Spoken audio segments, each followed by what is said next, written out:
சிற்பியும் வெற்றியும். ஒரு ஊரில் சோமு என்ற சிறந்த சிற்பி இருந்தான்.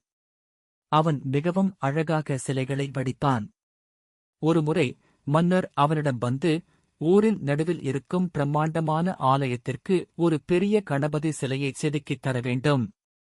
உனக்கு நல்ல வெகுமதி அளிக்கப்படும் என்றார். சோமு உற்சாகமாக வேலை செய்யத் தொடங்கினான். ஆனால் அவரது மனதிற்குள் ஒரு எண்ணம் ஓடிக்கொண்டே இருந்தது. மன்னர் எனக்கு எவ்வளவு பெரிய வெகுமதி தருவார்? இந்தச் சிலை முடிந்ததும் நான் பெரிய பணக்காரன் ஆகிவிடுவேன். மக்கள் அனைவரும் என்னை புகழ்வார்கள். இந்த கவலையாலும் எதிர்பார்ப்பாலும் அவனால் முழு கவனத்துடன் சிலையைச் செதுக்க முடியவில்லை.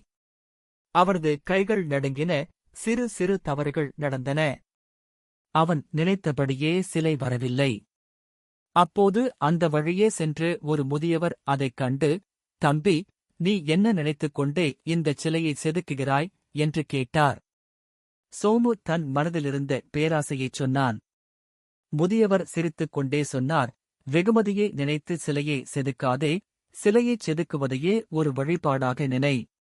பலனை எதிர்பாராமல் உன் வேலையில் முழு அன்பையும் செலுத்து. முடிவை இறைவனிடம் விட்டுவிடு. சோமு தன் தவற்றை உணர்ந்தான். வெகுமதி, புகழ் அனைத்தையும் மறந்து கணபதியின் நினைவோடு வேலை செய்தான். இப்போது அவன் கைகள் அற்புதமாக வேலை செய்தன. சிலை மிக அழகாக, உயிரோட்டமாக உருவானது. மன்னர் மிகவும் மகிழ்ந்து சோமுவை வெகுவாகப் பாராட்டினார்.